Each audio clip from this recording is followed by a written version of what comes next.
Hi, 12th CBSE Maths Mathematics Types of Relation. இதுக்கு முன்னாடி வீடியோவில் நம்ம ரிலேஷனோட இன்ட்ரடக்ஷன் பார்த்தோம். இப்போ நம்ம பார்க்க போகிறது types of relation. Types of relation. So first reflexive relation பற்றி பார்க்க போகிறோம். ஸோ ரிஃப்ளெக்ட்னா உங்களுக்கு நல்லா தெரியும். இப்போ நம்ம மிரரில் பார்க்குறோம் இல்லையா, நம்மளோட அப்படியே ரிஃப்ளெக்ஷன் இருக்கும் இல்லையா, அதுதான் reflexive relation. If every element of set A is related to itself, it is reflexive relation. If A related to A, then R is reflexive. That's general term. A related to A, then R is reflexive. Example, ஒரு set A எடுத்துக்கலாம், A, B, C, D. If இதை வச்சு நான் ஒரு relation form பண்ணியிருக்கேன். R equal to A, A, B, B, C, C, D, D, B, C. Then R is reflexive. ஏன்னா இந்த ரிலேஷனில் இருக்கிற அந்த ஏக்கு reflexive A, B, B, C, C, D, D. So இதுதான் இந்த மாதிரி இருந்தால் அது reflexive. The four elements of set A are related to themselves. எனக்கு நானே அந்த மாதிரி எல்லாத்துக்கும் அதுவே தான் அது pair. There can be extra pair of elements. So இது மட்டும் இல்லாமல் அதில் எக்ஸ்ட்ரா பேர் ஆஃப் எலமெண்ட்ஸும் இருக்கலாம். அதை பற்றி நமக்கு புரியல. ஆனால் எல்லாமே கரெக்டாக அது அதோடைய பேராக இருக்கான்றதை மட்டும் நம்ம செக் பண்ணோம். அது இல்லாமல் எக்ஸ்ட்ரா பேர் இருந்தால் அதை பற்றி கவலை இல்லை. ஸோ இந்த மாதிரி இருக்கிறது தான் என்னது reflexive relation. Next identity relation. If every element of a set is related to itself only, அது கூட மட்டுமே ரிலேட்டடாக இருந்ததுன்னா it is identity relation. So consider the same example given in reflexive relation. முன்னாடி நம்ம பார்த்தோம் இல்லையா, அதே எக்ஸாம்பிளை நம்ம எடுத்துக்கலாம். To understand the difference between reflexive relation and identity relation clearly. So ரெண்டுத்துக்கும் என்ன டிஃப்ரென்ஸ் இருக்குன்னு புரிஞ்சுக்கிறதுக்காக நம்ம அதையே எடுத்துக்கலாம். ஸோ அதே செட்டு ஏபிசிடி இப்போ அதே மாதிரி நம்ம ரிலேட் பண்ணுறோம். A, B, C, D, D. So பார்க்கும்போதே உங்களுக்கு தெரிஞ்சிருக்கும் அதுக்கும் இதுக்கும் என்ன டிஃப்ரென்ஸ்னு. அதில் எக்ஸ்ட்ரா நம்ம என்ன போட்டிருந்தோம், இன்னொரு பேர் ஆட் பண்ணியிருந்தோம் B, C. ஆனால் இந்த ஐடென்டிட்டி ரிலேஷனில் என்ன இருக்கும்னா எக்ஸ்ட்ரா எந்த பேருமே இருக்கக்கூடாது. அவ்வளோதான் அதுக்கும் இதுக்குமான டிஃப்ரென்ஸ். அதில் அந்த பேர் இல்லாமல் வேறு எக்ஸ்ட்ரா பேர் கூட இருக்கலாம் ரிஃப்ளெக்சிவ்ல. இதில் அப்படி கிடையாது. அந்த சேம் எலமெண்ட்ஸ் மட்டும்தான் இருக்கணும், வேற எந்த பேருமே இருக்கக்கூடாது. அதுதான் ஐடென்டிட்டிக்கும் ரிஃப்ளெக்சிவ்க்கும் இருக்கிற different. All identity relation are reflexive. எல்லா ஐடென்டிட்டி ரிலேஷனும் நம்ம என்ன சொல்லலாம், ரிஃப்ளெக்ஷன் சொல்லலாம். ஏன்னா எல்லாத்துக்குமே மிரர் இமேஜ் அது அதோடயே என்ன ஆயிருக்கும், ரிலேட் ஆயிருக்கும். ஆனால் எல்லா ரெஃப்ளெக்சிவும் நம்ம என்னன்னு சொல்ல முடியாது, ஐடென்டிட்டி ரிலேஷன் நம்மளால சொல்ல முடியாது.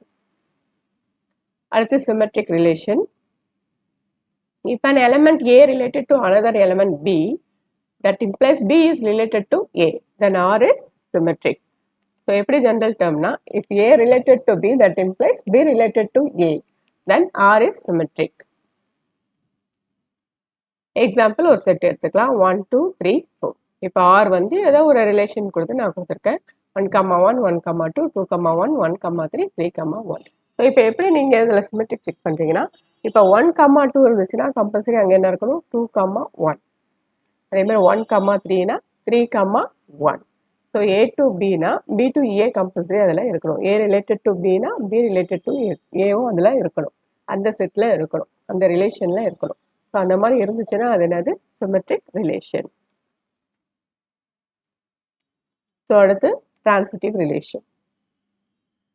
If in a relation A related to B and B related to C, that implies A related to C. A related to B இருக்கும், B related to C இருக்கணும். அப்படி ரெண்டுமே இருந்துச்சுன்னா A to C என்னவா இருக்கணும், ரிலேஷன் இருக்கணும். A to C, A related to C, then R is transitive. Example, consider the relation greater than. 8 is greater than 5, then 5 is greater than 3. That implies 8 greater than 3. So A, B, B, C, A, C. A greater than 3. So R is transitive. Note on transitivity of a relation. So என்ன நோட்னா, a relation is not transitive only if. எப்போ அது transitive-ஆ இருக்காதுன்னா A, B belongs to R and B, C belongs to R. ஆனால் A, C not in R. அதில் இல்லைன்னா அது என்ன, transitivity கிடையாது. ஓகேவா? டிரான்சிட்டிவிட்டி நம்ம ப்ரூவ் பண்ணுறதுக்கு மூணுமே அதில் இருக்கணும். ஏ ரிலேட்டட் டு பி இருக்கணும், பி ரிலேட்டட் டு சி இருக்கணும், ஏ ரிலேட்டட் டு சி அந்த செட்டில் இருக்கணும். அப்படி இல்லைன்னா அதை நம்ம என்னன்னு சொல்லுவோம், நாட் டிரான்சிட்டிவிட்டின்னு சொல்லுவோம். Suppose A related to B இருக்கு, பி ரிலேட்டட் டு சிஏ இல்லை அப்படின்னா அதுவும் நம்ம என்னன்னு சொல்கிறோம், டிரான்சிட்டிவ் தான் நம்ம சொல்லுவோம்.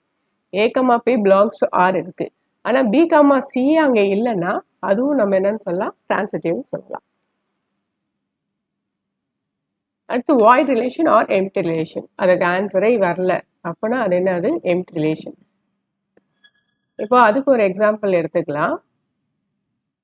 ஏ வந்து 1 to 10 எடுத்திருக்கு, 1 to 10 எடுத்திருக்கேன். ஸோ என்ன ரிலேஷன் நான் டிஃபைன் பண்ணியிருக்கேன்னா A minus B equal to 12ன்னு சொல்லியிருக்கேன். ஸோ இதில் ஏதாவது 2 எலமெண்ட் எதை வேணாலும் நீங்கள் ஏ பின்னு எடுத்துக்கிட்டு மைனஸ் பண்ணிங்கன்னா அது என்ன வரணும்னு சொல்லியிருக்கேன், 12. அந்த மாதிரி எந்த ஆன்சருமே வராது, ஏன்னா இங்கே என்ன இருக்குது, 1 to 10 தான் இருக்குது. ஸோ இப்போ 2,3 எடுத்தீங்கன்னா 2 - 3 என்ன ஆகும், -1 தான் வரும், கண்டிப்பாக 12 வராது. ஸோ அந்த மாதிரி இருந்துச்சுன்னா உங்களுக்கு என்ன வரும், எம்டி செட் தான் வரும். அதான் எம்டி ரிலேஷன். அப்படி இல்லைன்னா அதுக்கு பேர் void relation. Universal relation. If each element of set is related to every other element of A, it is universal relation. எல்லாமே எல்லாத்தோடையும் ரிலேட்டடாக இருந்துச்சுன்னா அப்போ அது என்னன்னா universal relation. So example A set ஏ எடுத்துக்கலாம், 1 2 3 4 5. ஸோ என்ன ரிலேஷன் சொல்கிறேன்னா A comma B, A plus B greater than 1. So ஏதாவது அதில் எனி 2 நம்பர் எடுத்து நீங்கள் ஆட் பண்ணிங்கன்னா அது எப்படி இருக்கணும்னா 1 விட கிரேட்டராக இருக்கணும் அப்படின்னு சொல்லியிருக்கேன். ஸோ இப்போ எல்லாமே அதுக்கு என்ன ஆகும், சூட் ஆகும். இப்போ 1, 2 எடுத்திங்கன்னா 1 + 2 3, 3 greater than 1, 3 + 2 5, 5 greater than 1. So எல்லாமே இது என்ன பண்ணும், சாட்டிஸ்ஃபை பண்ணும். So any 2 elements from set A when added will be greater than 1. So it is a universal relation. If a relation is reflexive, symmetric and transitive, it is called equivalence relation. So equivalence relation தான் mostly 5 mark questionல கேட்பாங்க. So equivalence relation prove பண்ணால் நீங்கள் first என்ன பண்ணணும், அது ரெஃப்ளெக்சிவாக சிமெட்ரிக்காக டிரான்சிட்டிவாக இருக்கான்னு பார்க்கணும். ஏதாவது ஒன்று சாட்டிஸ்ஃபை பண்ணனாலும் அது ஈக்குவலன்ஸ் கிடையாது. ஸோ மூணுத்தையும் சாட்டிஸ்ஃபை பண்ணாதான் அது என்னது, ஈக்குவலன்ஸ் ரிலேஷன். ஸோ இதுதான் வந்து இம்பார்ட்டண்ட் சம். இதில் தான் மோஸ்ட்லி 5 மார்க் வரும். தேங்க்யூ.